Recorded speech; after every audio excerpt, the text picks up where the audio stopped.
Hello, fourth graders. Welcome to lesson 8.4. Multiply a fraction or mixed number by a whole number. Please pause to write the lesson number and title in your notebook.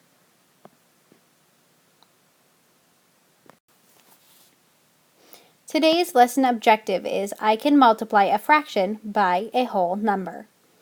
Please pause to write the lesson objective in your notebook.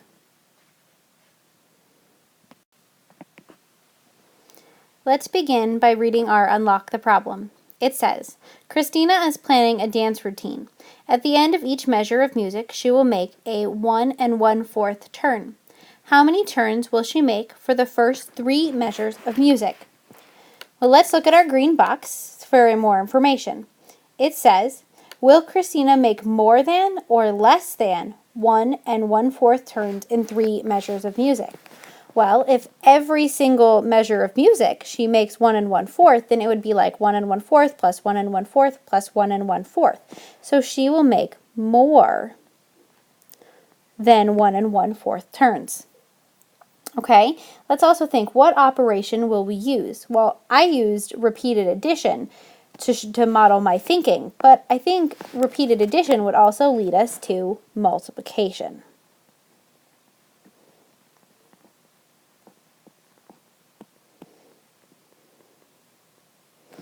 All right, so here's our example. We're going to write an equation of how we're going to solve 3 times 1 1/4. So the first thing that we want to do is we want to break our mixed number up into an improper fraction so that we're dealing with just 2 numbers, a numerator and a denominator, not a numerator, denominator, and a whole number. So we would do that by saying 1 whole group of fourths would be 4/4, plus the one that's already there gives us 5/4. And now we can multiply the whole number times the numerator like we've been practicing. 3 times 5 is 15, and our denominator, our label, stays the same, 15/4. Let's do that by writing our product as a mixed number. So if we have 15/4, that would be 1/4 plus 1/4 plus 1/4 plus 1/4 plus 1/4 plus 1/4 plus 1/4. Go all the way down. We need 15 1/4.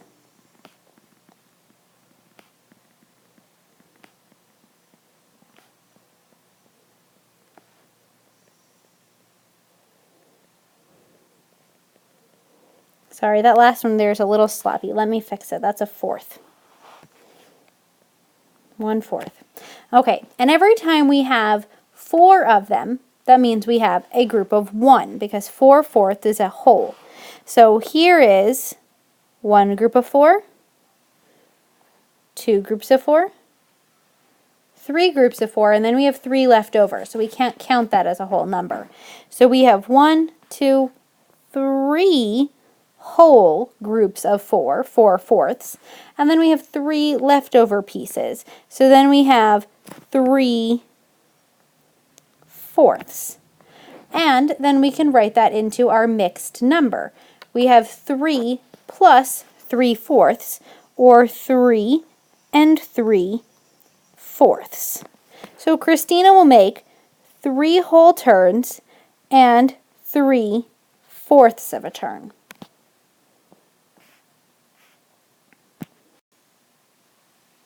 Underneath, we have 2 questions. It says, if you multiply 3 times 1/4, is the product greater than or less than 3? Well, let's think. If we have 1/4 and 1/4 and 1/4, then we're multiplying our 1/4s. We're not multiplying our 3s. So we have 3 times 1/4. So that would be 1/4 plus 1/4 plus 1/4. And each one of those is less than 1.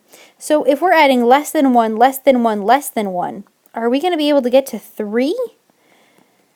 No, I don't think so. We're just going to be able to get to 3/4. And 3/4 is less than 1. So if we multiply 3 times 1/4, the product is going to be less than 3. How can you tell that 3 times 1 1/4 is greater than 3 without finding an exact product? Well, the thing that tells me is if I multiply 3 times 1, then I'm going to get 3. That right there is 3. But I also have to multiply 3 times 1/4. So we said 3 times 1/4 was 3/4. But now we have to add those together. We have 3 plus 3/4.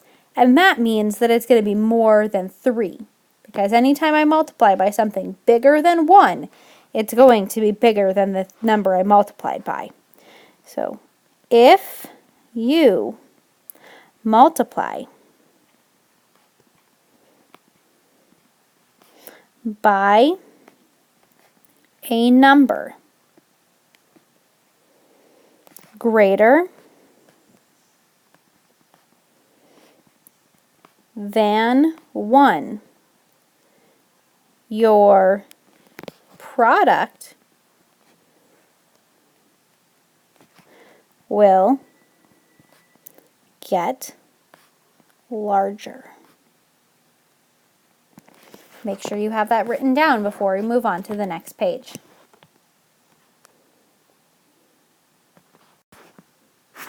All right, on this part, we're going to work on renaming mixed numbers and fractions.